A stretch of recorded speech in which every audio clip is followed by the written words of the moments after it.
Wait a minute. This. This isn't funny.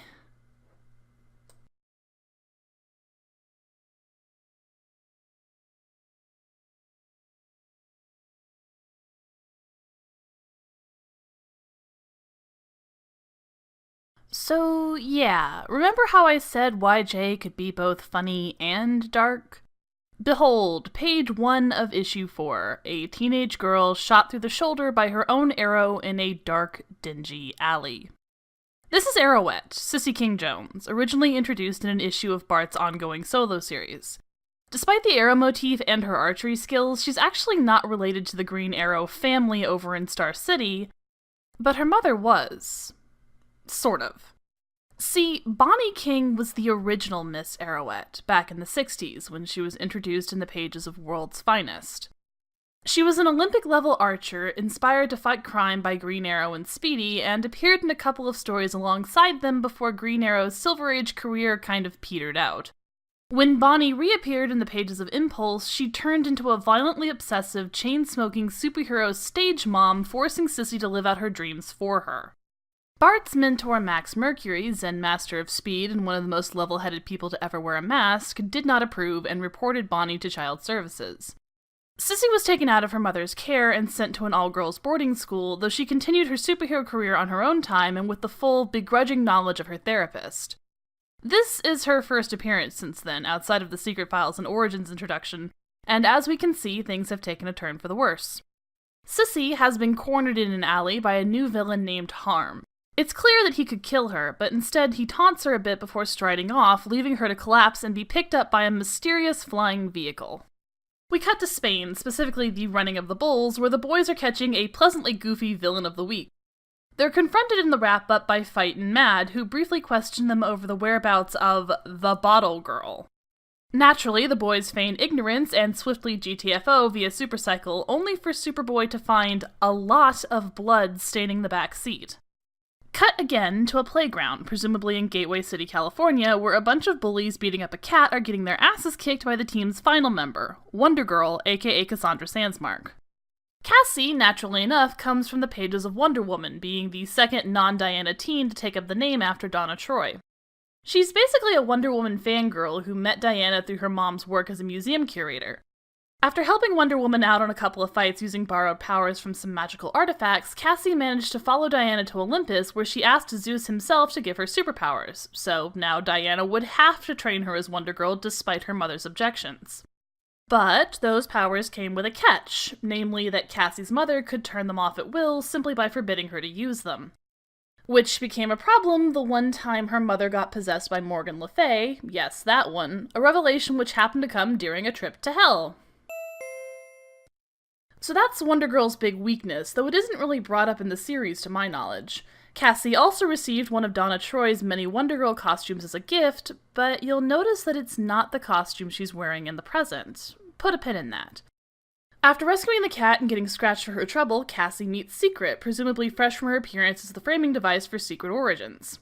She wants to introduce Cassie to the boys, and Cassie, who has a huge celebrity crush on Superboy, agrees without hesitation. Back in the cave, the boys find Arrowette down in Medbay and patch her up while Sissy explains how Harm lured her out, wanting to send Young Justice the message that they should stay out of his way. This gets Superboy's heckles raised, and he shoots off to find Harm in a Batmobile knockoff picking a fight with Wonder Girl in secret. The three then proceed to get their asses kicked until the police run Harm off. The full team unites in the cave for the first time, where Secret announces the reason she was trying to bring everyone together: to rescue a group of beings just like her before it's too late. So, yeah. Issue 4 is basically a lot of setup for things to come, and it's not the smoothest writing. You can tell by the end that they ran out of space, and it's so obvious that this and Issue 5 were intended to be a more seamless two-part adventure that then got interrupted by what's coming up next. Like I mentioned last time, I have this sneaking suspicion that YJ went through a lot of retooling very close to its publication date.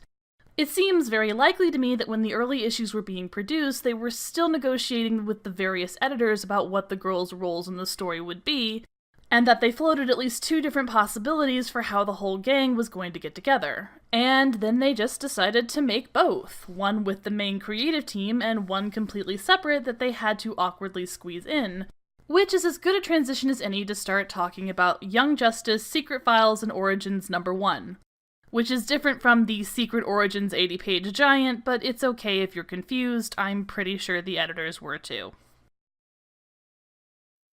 Secret Files and Origins, written by D. Curtis Johnson with art from Ale Garza, apologies if I've pronounced that wrong, opens with the team approaching Secret's old DEO holding facility under the cover of darkness.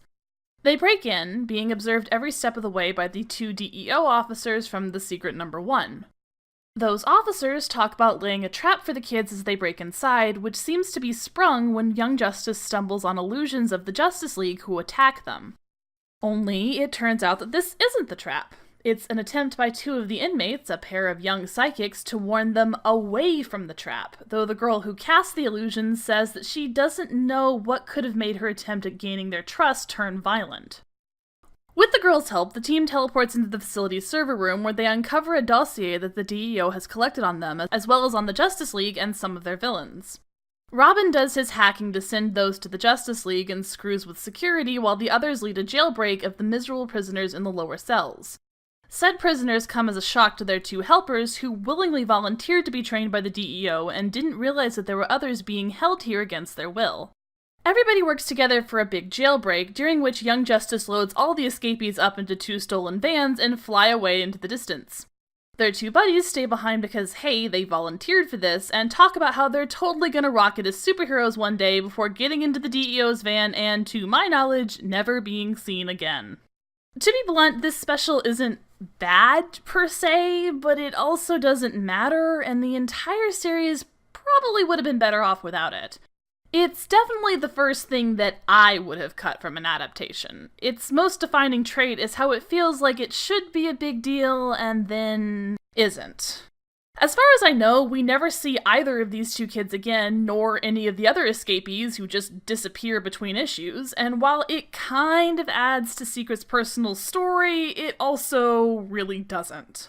It doesn't help that this is clearly the weaker of the 2 how the gang got together stories, in no small part because it feels very derivative of things like Raven gathering the new Teen Titans to eventually oppose her father Trigon. I mentioned in part 1 that Secret would be the string tying the group together, but this isn't really what I meant, and it also doesn't suit the overall story for reasons that we'll be discussing next time. For now, suffice it to say that while the whole uniting for a common goal can be a great origin for a superhero team, it's not what Young Justice is about, and frankly, if it wasn't for the teases previously laid out about Secret's goals and motivations, they could have easily skipped this entire thing. The main story picks back up with issue 5, which opens with Harm attacking Red Tornado in the Secret Sanctum and driving a sword through the android's chest. Young Justice returns from their adventure with the DEO riding on the supercycle, which I just now realized wasn't featured in the special at all, adding credence to my "the special is an older story added in at the last minute" theory. They return to the Secret Sanctum to find their adult supervision missing, and a recording from Harm left behind on the monitors is a clear indication of foul play. Since Harm's recording is repeating the words, "Holy Beatles, kids," over and over again, the team initially concludes that he must be plotting something at a large Beatles convention happening in nearby Happy Harbor. That is, until Robin remembers that they're being written by Peter David, and instead points them to a midnight mass being led by and held in the honor of Pope John Paul II. Because the Beatles were bigger than Jesus. The mass is attacked by Red Tornado under Harm's control, while Harm jumps Wonder Girl as she tries to get the Pope to safety. He tells her there's a bomb in Red Tornado, and most of the team detours to get rid of it, while Robin insists on facing Harm 101. Harm gets the drop on Robin, who is saved by the timely intervention of Arrowette, while the tag team of Secret and Impulse manages to remove the bomb from Red Tornado without hurting him, though it does explode several stories in mid-air before Impulse can quite disarm it. The team, Red Tornado included, returns back to the Secret Sanctum to find the Justice League waiting for them and demanding some explanations. But that's not quite the end. See, all through these 2 issues we've been getting brief cutaways to a married couple, Bert and Ellen, discussing their 17-year-old son, Billy, who turns out to be Harm, a blatant sociopath who terrorizes them both with death threats and once tried to slice open his father's neck. When Harm returns home at the end of issue 5, his mother is out of the house, but his father is waiting up. He goes on at length about his motivations, telling Bert all about how he's a supervillain in self-training and that practicing on his peers is his first step to becoming the greatest villain of all. So to stop that from happening, Bert pulls out a gun and shoots his son dead right there in the family kitchen. You know, for kids! Harm is a perfect team antagonist for YJ because he embodies a twisted reflection of the traits they all share. He's an aspiring villain without a mentor who revels in the power that doing evil can bring him and delights in the prospect of using that power to torment the people under his influence. He's a bully. His parents are terrified of him, and for all his posturing about someday being the world's greatest villain, he's deliberately targeting a bunch of kids who are younger than him, rather than going after, say, the Titans, who might present a true threat. But then, he's taken down like a chump when one of his presumed victims takes a step that neither he nor the audience could have predicted, especially not this early on. I don't think it'll surprise any of you to learn that this isn't the last time we'll see Harm, but that doesn't stop this last page from being genuinely chilling and intriguing, even though none of our heroes are involved. As funny and lighthearted as this series can be, Harm and the situations surrounding him are no joke, just like Sissy said at the beginning. And let's talk about Sissy, the young Miss Arrowette, who is, so far as I'm concerned, one of the series' standout characters. Like with Secret, she doesn't really belong to any other corner of the DC universe and is therefore free to have her character more deeply explored and fleshed out in the pages of YJ. Early on, Arrowette is low-key portrayed as the most put-together member of the team. She's more relaxed and openly social than Robin, more focused and dedicated than Impulse, less posturing and arrogant than Superboy, and more visibly at ease with herself than anyone, but especially Wonder Girl. This might well be chalked up to the fact that she has a therapist, whom she sees regularly and who is explicitly helping her work through the issues left by her mother's clear abuse. We'll be seeing the symptoms of that abuse sooner than you might expect in a character arc that features one of the best critical examinations of the legacy character concept to ever exist. Which is why I'm more than a little hesitant about the cartoon apparently bringing a character called Arrowette into their upcoming 3rd season. I'm not going to dwell on it because I said I wouldn't, and besides, the new season isn't out yet, so who knows how they're going to handle things.